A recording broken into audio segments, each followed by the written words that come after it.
Graça e paz, irmãos e irmãs. Nós estamos refletindo sobre o fruto do Espírito e o nosso gomo de hoje é a fidelidade. Em um contraste com as obras da carne, em Gálatas 5, 22 e 23, o apóstolo Paulo declara: mas o fruto do Espírito é amor, alegria, paz, paciência, amabilidade, bondade, fidelidade, mansidão e domínio próprio. Contra essas coisas não há lei. Um só fruto, 9 gomos, como em uma mexerica. A palavra grega traduzida por fidelidade é pistis. Essa palavra ocorre 241 vezes no Novo Testamento. E, dependendo do contexto, ela pode ter até 6 significados.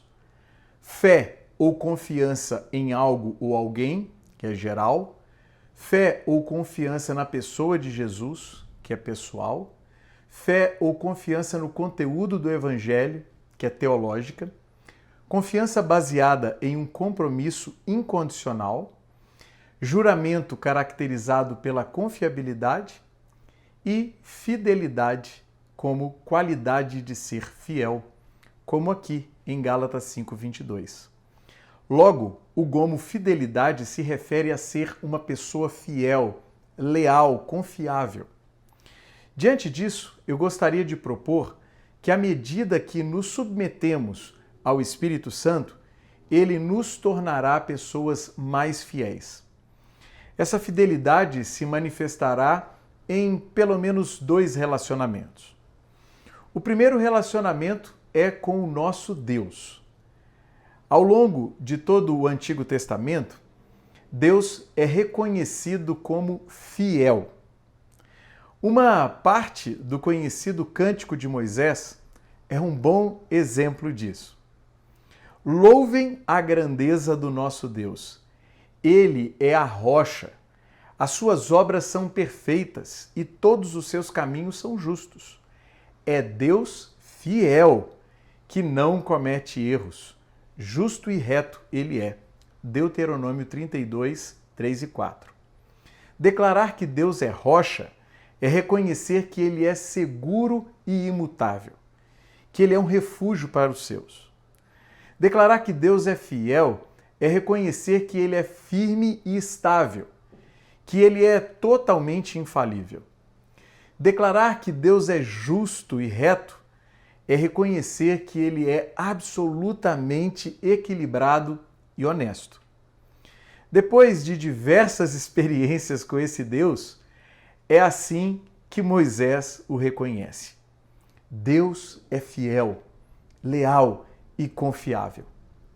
No início do Evangelho de João, descobrimos que esse Deus se faz carne e habita entre nós. O apóstolo escreve: aquele que é a palavra tornou-se carne e viveu entre nós. Vimos a sua glória, glória como do unigênito vindo do Pai, cheio de graça e de verdade. João 1:14. Declarar que Jesus é cheio de graça e de verdade é reconhecer que ele é cheio de amor constante, leal. E é exatamente isso que João nos revela no início do último encontro de Jesus com seus discípulos. Um pouco antes da festa da Páscoa, sabendo Jesus que havia chegado o tempo em que deixaria este mundo e iria para o Pai, tendo amado os seus que estavam no mundo, amou-os até o fim. João 13:1. Amar constantemente, amar até o fim, amar a ponto de entregar a própria vida. Como o amor de Jesus pelos seus é constante, é de se esperar que a recíproca seja verdadeira. Só que não. Na sequência do Evangelho de João, observamos a infidelidade e a restauração de Pedro. João 13, 34 a 38. Um novo mandamento dou a vocês. Amem-se uns aos outros. Como eu os amei, vocês devem amar-se uns aos outros. Com isso, todos saberão que vocês são meus discípulos, se vocês se amarem uns aos outros. Simão Pedro lhe perguntou: Senhor, para onde vais? Jesus respondeu: Para onde vou, vocês não podem seguir-me agora, mas me seguirão mais tarde. Pedro perguntou: Senhor, por que não posso seguir-te agora? Darei a minha vida por ti. Então Jesus respondeu: Você dará a vida por mim? Asseguro que antes que o galo cante, você me negará 3 vezes. Jesus será fiel aos seus, mas Pedro, um protótipo dos seus, não será fiel a Jesus. Fato é que o texto segue e o Pedro nega Jesus 3 vezes. Ele que prometera fidelidade até a morte, ele que agora precisará ser restaurado. E é exatamente isso que Jesus faz.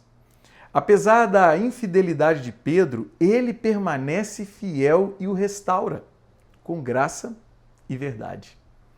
Tendo morrido e ressuscitado, Jesus vai ao encontro de Pedro. João 21, de 15 a 17. Depois de comerem, Jesus perguntou a Simão Pedro: Simão, filho de João, você me ama mais do que estes? Disse ele: Sim, Senhor, tu sabes que eu te amo. Disse Jesus: Cuide dos meus cordeiros. Novamente Jesus disse: Simão, filho de João, você me ama? Ele respondeu: Sim, Senhor, tu sabes que eu te amo. Disse Jesus: Pastorei as minhas ovelhas. Pela 3ª vez ele lhe disse: Simão, filho de João, você me ama? Pedro ficou magoado por Jesus lhe ter perguntado pela 3ª vez: Você me ama? E lhe disse: Senhor, tu sabes todas as coisas e sabe que te amo. Disse-lhe Jesus: Cuide das minhas ovelhas. Pedro descobre que é a fidelidade de Jesus que banca o relacionamento entre eles, não a sua própria. Isso porque Jesus prometeu amar até a morte e cumpriu a sua promessa. Porém, justiça seja feita. Tanto as primeiras páginas do livro de Atos quanto a tradição da igreja nos informam que este Pedro, restaurado pelo amor constante de Jesus, esteve disposto e deu a sua vida por ele. Toda esta história, que é de Pedro e de todos nós, nos leva a perguntar como outro apóstolo, o Paulo, em Romanos, capítulo 3, 3 e 4.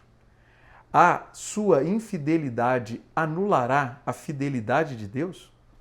De maneira nenhuma. É na fidelidade de Deus que está toda a nossa esperança. Aleluia!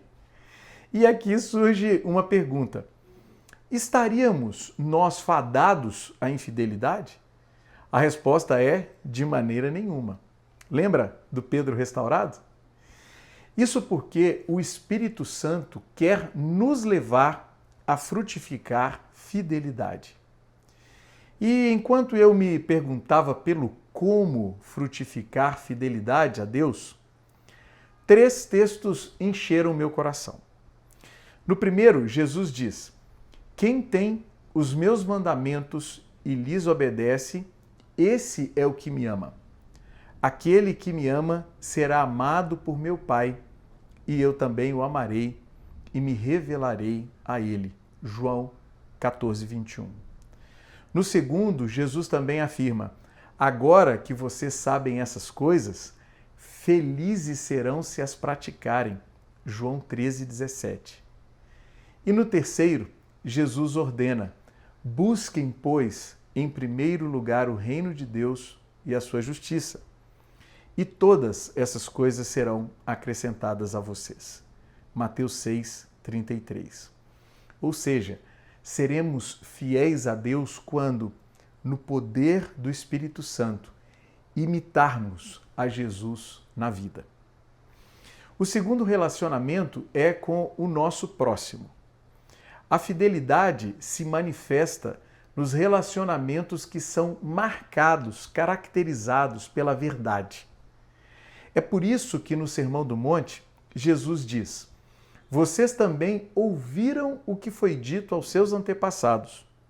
Não jure falsamente, mas cumpra os juramentos que você fez diante do Senhor. Mas eu digo, não jurem de forma alguma. Mateus 5, 33 e 34. No horizonte desse ensinamento está Êxodo 27, o terceiro mandamento. Não tomarás em vão o nome do Senhor, o teu Deus.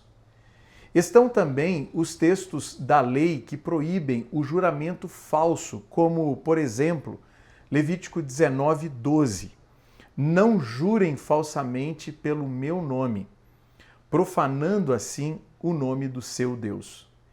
Embora a lei proíba tanto o juramento falso quanto o tomar o nome do Senhor em vão, os fariseus e mestres da lei se preocupam apenas com a profanação do nome de Deus, elaborando regras mirabolantes para fazer seus juramentos. Eles juram pelos céus, pela terra, por Jerusalém e até pela própria cabeça. Todavia, Jesus corrige e atualiza essa compreensão, abolindo a possibilidade do juramento. Seu argumento é muito simples. Como tudo pertence a Deus, jurar por qualquer coisa é jurar por Deus. Assim sendo, ao invés de invocar o nome de Deus para dar crédito ao que se fala, os discípulos devem falar a verdade sempre, sem a necessidade de juramento algum. O seu sim deve ser sim e o seu não deve ser não. Simples assim. O que passar disso é do mal, é do maligno, o diabo, que é o pai da mentira. Então, os discípulos de Jesus são aqueles que falam a verdade e por isso desfrutam relacionamentos marcados pela fidelidade, pela lealdade e pela confiabilidade. E enquanto eu me perguntava pelo como frutificar fidelidade ao próximo, 3 relacionamentos vieram à minha mente. O primeiro é familiar. Como experimentamos fidelidade, lealdade e confiabilidade na família? Maridos e esposas honrando os pactos do casamento, renovando o amor recíproco, a sujeição mútua, o respeito e a admiração pessoais, o tempo qualitativo, os diálogos profundos, os gestos afetuosos, o investimento altercentrado, centrado no outro, o serviço abnegado e etc, etc, etc. Pais e filhos reconhecendo as identidades pessoais, aceitando uns aos outros com virtudes e vícios, equilibrando expectativas e realidades, sinalizando graça e verdade, exercitando a paciência histórica e etc. Irmãos e irmãs convivendo harmoniosa e afetivamente, conjugando contundência e bondade, protegendo-se reciprocamente e etc. O segundo relacionamento é comunitário. Como experimentaremos fidelidade, lealdade e confiabilidade na igreja, na família da fé? Levando a sério a noção de família da fé, com vínculos fraternos e permanentes. Investindo intencional e ativamente em amizades espirituais, objetivando a edificação mútua. Substituindo a lógica do eu, meu, para mim, pela lógica do nós, nosso, para nós. A lógica do consumo egoísta pela lógica do serviço voluntário. E a lógica da performance hipócrita pela lógica da transparência saudável. E o terceiro relacionamento é social. Como experimentar a fidelidade, a lealdade e a confiabilidade na sociedade? Buscando viver com integridade, honestidade e coerência. Evitando os extremos estúpidos e buscando os diálogos respeitosos. Checando a veracidade das informações e não espalhando conteúdos falsos. Bom, isso foi o que eu pensei, iluminado pelos textos que lemos. Certamente o Espírito Santo pode te levar a pensar em muito mais. Portanto, irmãos e irmãs, sujeitemo-nos ao Espírito Santo para que ele frutifique fidelidade em nós. Fidelidade tanto no nosso relacionamento com Deus, quanto no nosso relacionamento com o nosso próximo. Que assim seja.